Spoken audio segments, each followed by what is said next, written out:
Give thanks to Allah for the moon and the stars. Praise Him all day for what is and what was. A'udzu billahi. Assalamualaikum warahmatullahi wabarakatuh. A'udzu billahi minasyaitonir rajim. Bismillahirrahmanirrahim.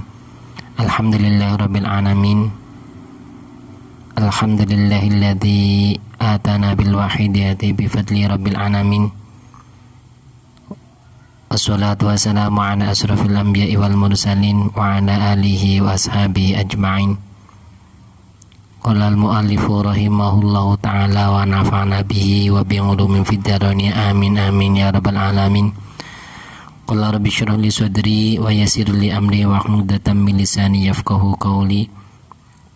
Ma ba'du. Liridha'illah wa li syafa'ati Rasulillah Muhammadin sallallahu alaihi wasallam wa ala alihi wa azwajihi wa dhurriyyatihi wa ahli baiti syai'ulillahumul Fatihah. A'udzu billahi minasyaitonir rajim. Bismillahirrahmanirrahim. Alhamdulillahirabbil alamin arrahmanir rahim maliki yaumiddin. Iyyaka na'budu wa iyyaka nasta'in ihdinas siratal mustaqim siratal ladzina an'amta 'alaihim ghairil maghdubi 'alaihim waladdallin. Bismillahirrahmanirrahim. Syai'ina wa murabbina. Rasani mantarami wa sanasir. Murabbina syai' al-badani. Siril Fatihah. Bismillahirrahmanirrahim. Alhamdulillahirabbil alamin arrahmanir rahim maliki yaumiddin. Iyyaka na'budu wa iyyaka nasta'in ihdinas siratal mustaqim siratal ladzina an'amta 'alaihim ghairil maghdubi 'alaihim waladdallin. Amin. Hadirin hadirat yang dimuliakan Allah Subhanahu wa taala, lanjut kembali pasal ketiga dari kitab Safinah akan menerangkan makna la ilaha illallah. Tapi sebelumnya marilah kita bersama-sama membaca ta'awudz dan basmalah. A'udzu billahi minasyaitonir rajim. Bismillahirrahmanirrahim. A'udzu nyuwun pangreksa ingsun ing Gusti Allah billahi ing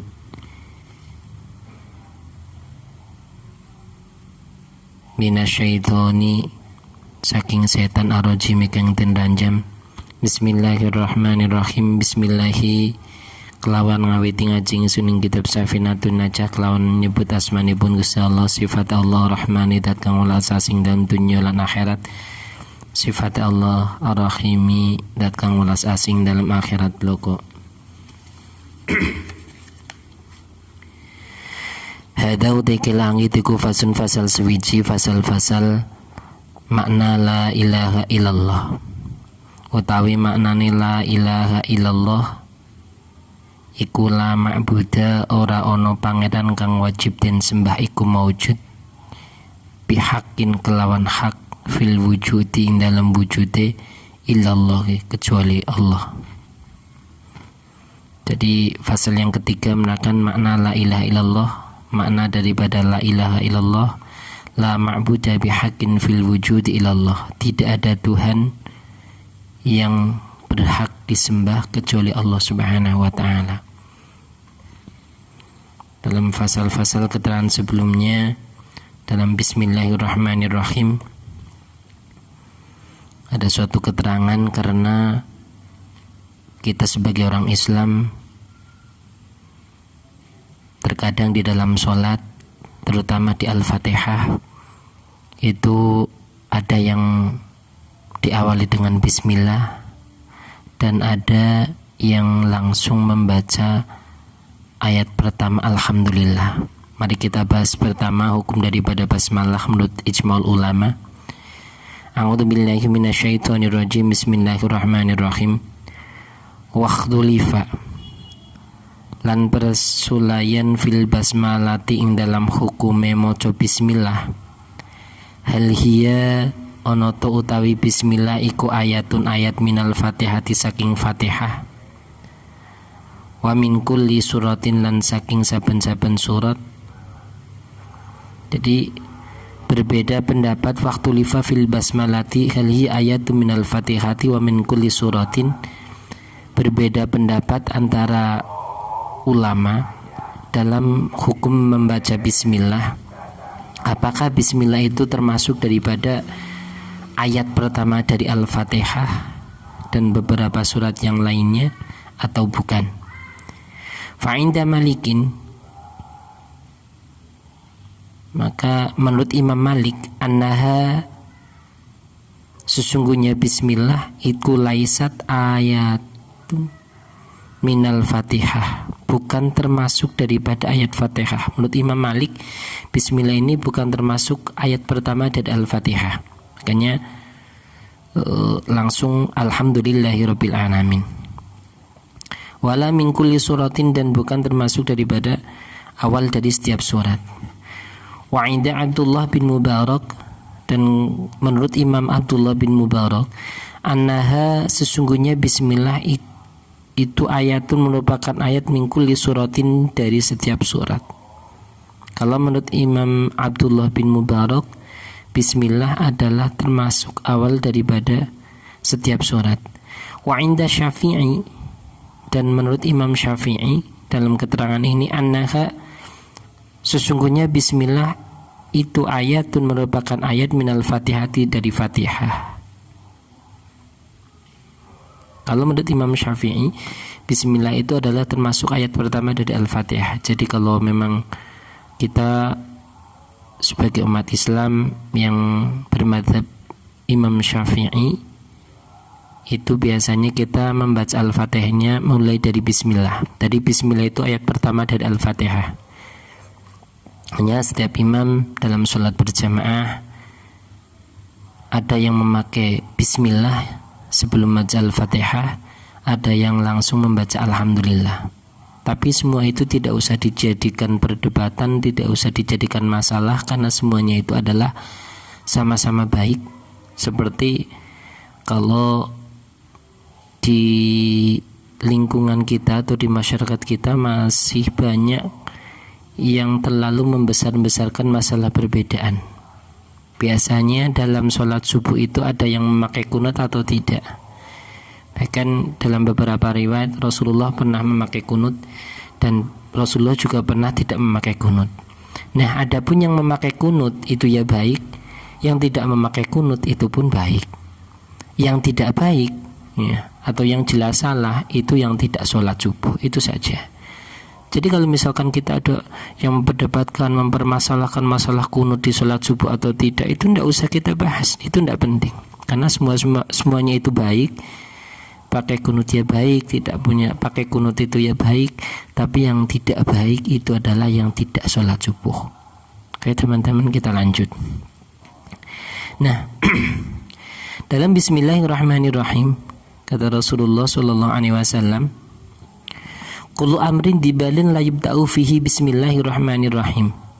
Jadi setiap segala sesuatu yang tidak didahului dengan membaca bismillah, setiap kebaikan terutama, setiap kebaikan yang di situ tidak didahului dengan baca bismillah,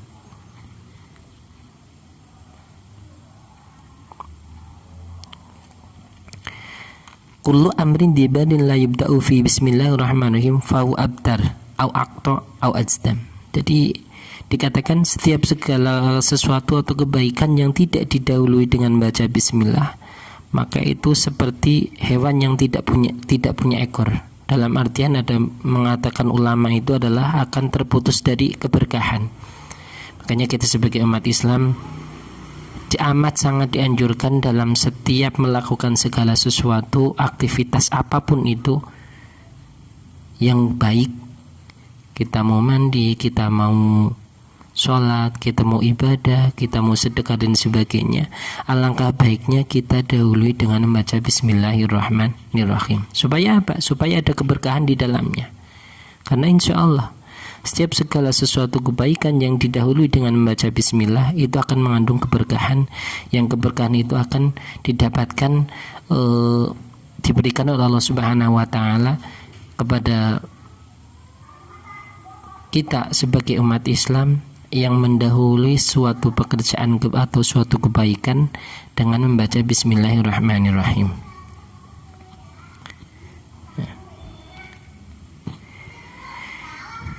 Dalam keterangannya,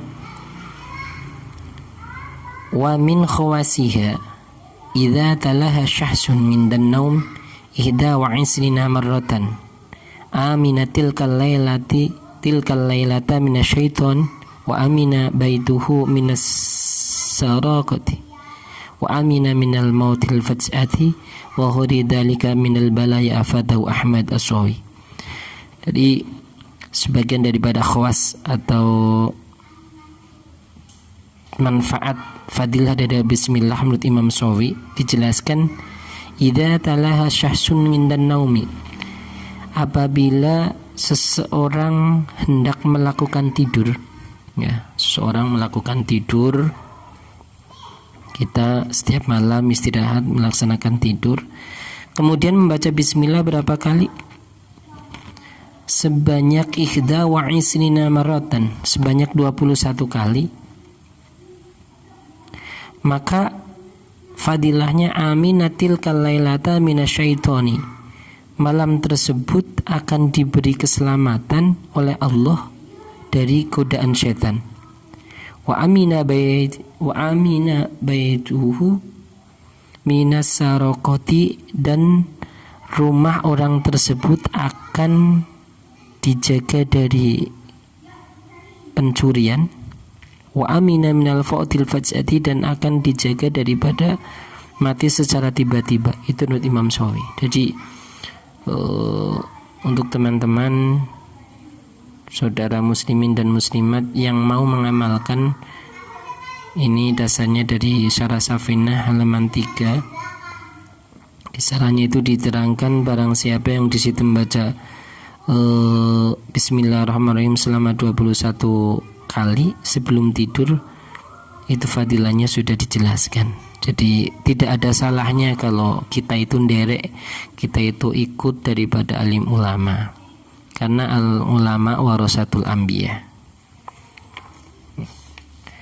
Lanjut kembali dalam makna setiap hari kita melaksanakan makna la ilaha illallah. Itu adalah kita menerapkan setiap amalan kita niatkan untuk ikhlas benar-benar karena Allah, ikhlas lillah, dan sadar billah. Sadar billah itu apa? Billah itu berasal dari kata la haula wala quwata illa billah, bahwa tiada daya dan upaya kecuali dari Allah Subhanahu wa ta'ala. Kita bisa aktivitas, kita bisa tidur, kita bisa istirahat, kita bisa kerja. Itu jangan lupa kita niatkan untuk ibadah kepada Allah Subhanahu wa ta'ala.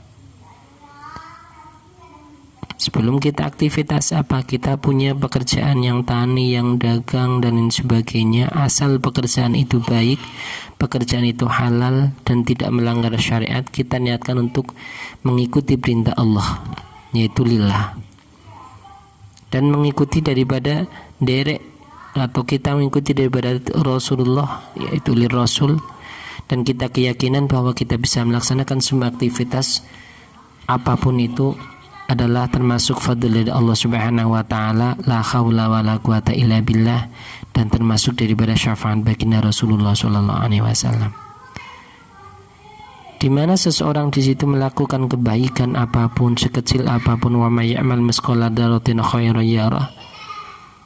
Ya, kita melakukan kebaikan sekecil apapun, asal kita niatkan untuk beribadah, kita ikut perintah Allah, kita ikut perintah daripada tuntunan baginda Rasulullah SAW, dan kita punya keyakinan bahwa kita bisa melaksanakan ibadah tersebut itu hanya fadl dari Allah dan syafaat baginda Rasulullah, yakin orang tersebut itu akan mendapat keberkahan, dapat kesuksesan fid dini wa dunya wal akhirah. Semoga Allah Subhanahu wa taala memberi taufik dan hidayahnya kepada kita sehingga kita bisa melaksanakan semuanya itu. Kembali kepada makna la haula wala, makna la ilaha illallah. Jadi intinya di dalam setiap segala perbuatan, gerak dan langkah kita, gerak dan diam kita, kita keyakinan bahwa itu semua yakin tidak akan bisa terjadi kecuali atas izin Allah Subhanahu wa ta'ala. Kita bisa ngomong, kita bisa bicara, kita bisa melihat, kita bisa bergerak, kita bisa berjalan dan sebagainya, itu yakin semata-mata adalah fadl dari Allah Subhanahu wa ta'ala, la haula wala quwata illa billahil aliyil azim. Makanya dalam setiap segala sesuatu. Kita niatkan untuk selalu melaksanakan perintah-perintah Allah, dan kita niatkan untuk menjauhi daripada larangan daripada Allah Subhanahu wa taala. Dalam sebuah hadis kata Rasulullah SAW, ini mengenai keutamaan membaca la ilaha illallah. Man qala kulla yaumin la ilaha illallah Muhammadur Rasulullah mi'ata marratin ja'a yaumal qiyamati wajhu kal badri. Man utai sababane wong iku kala lamun ngucap sapa man kulla yaumin ing dalem saben-saben dina ngucap la ilaha illallah Muhammadur Rasulullah mi'ata maratin sebanyak 100 kali, ja'a moko teko sapa man yaumul kiamat ing dalem dina kiamah wajhu hali utai wajah man iku kal badri kaya dene bulan purnama. Jadi kata Rasulullah dalam sebuah hadisnya, barang siapa yang mengucapkan la ilaha illallah Muhammadur Rasulullah selama 1 hari 1 malam itu sebanyak 100 kali, apalagi lebih banyak, maka besok di hari kiamat orang tersebut wajahnya itu seperti bulan purnama. Semoga Allah SWT memberi taufik dan hidayah kepada kita sehingga kita bisa istiqomah untuk membacanya. Dalam hadis yang kedua kata Rasulullah, afdhalu dzikri la ilaha illallah wa afdhalu du'a alhamdulillah. Jadi afdhalu dzikri utawi luwih utama-utamane zikir iku la ilaha illallah. Afdalu doa utawi lebih utama-utamane doa iku alhamdulillah. Jadi sebaik-baiknya zikir itu adalah la ilaha illallah. Sebaik-baiknya zikir itu adalah la ilaha illallah, dan sebaik-baiknya doa itu adalah alhamdulillah. Makanya dalam banyak beberapa keterangan hadis ya, termasuknya barang siapa yang di awal akhirnya dia biasa mengucapkan la ilaha illallah dakhulal jannah ya. Dalam hadis lain, qala Nabi sallallahu alaihi wasallam, man utai sabaniku qala lamun ngucap sapa man la ilaha illallah, ngucap la ilaha illallah min ghairi ujbin, saking tanpa ujub. Ujub itu merasa mampu, merasa membanggakan diri ya. Tara mongko mabur biha sebab dene bacaan la ilaha illallah apa ta'irun manuk tahtal ngaris senang sore arsy yusabbihu kang maca tasbih sapa ta'ir mangal musabbihina barang seretone wong sing malaikat sing maca tasbih, Mas. Barang seretone malaikat sing padha ngucap tasbih ila yaumil qiyamati maring dina kiamah. Wa yuktabu lan den tulis lahu kaduwe man sing ngucapaken la ilaha apa sawabuhu pahalane manuk sing ngucap zikir la ilallah barang seretone malaikat. Jadi intinya gini, mangkola la ilaha illallah min ghairi ajabin tara biha ta'irun tahtal ngarsi yusabbihu ma'al musabbihina ila yaumil qiyamah wa yuktabu lahu sawabuhu. Barang siapa mengucapkan la ilaha illallah 1 kali, la ilaha illallah, maka diumpamakan oleh Rasulullah tanpa min ghairi mujbin, tanpa merasa ujub bahwa bisa mengucapkan la ilaha illallah, tetap fadl dari Allah Subhanahu wa taala.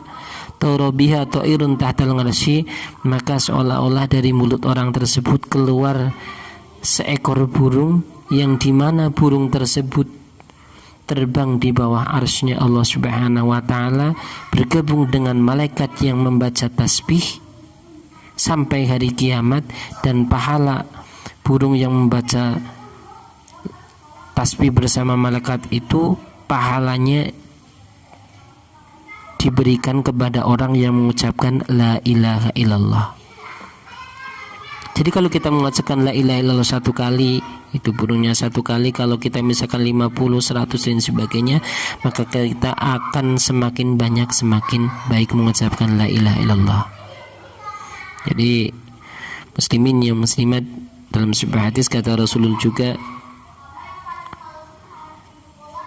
termasuk daripada untuk memperbarui iman kita itu kita aksiru biqauli la ilaha illallah, mengucapkan la ilaha illallah. Semoga untuk pasal yang ketiga makna la ilaha illallah cukup sekian. Ada baiknya dari Allah Subhanahu wa taala dan ada buruknya itu memang dari kebodohan saya sendiri. Kita sama-sama belajar, niatnya untuk balighu ani walau ayah. kita menyampaikan, walaupun kita punya satu ayat kita sampaikan, semoga bermanfaat. Akhil qali, wabillahi taufiq wal hidayah. Wassalamualaikum warahmatullahi wabarakatuh.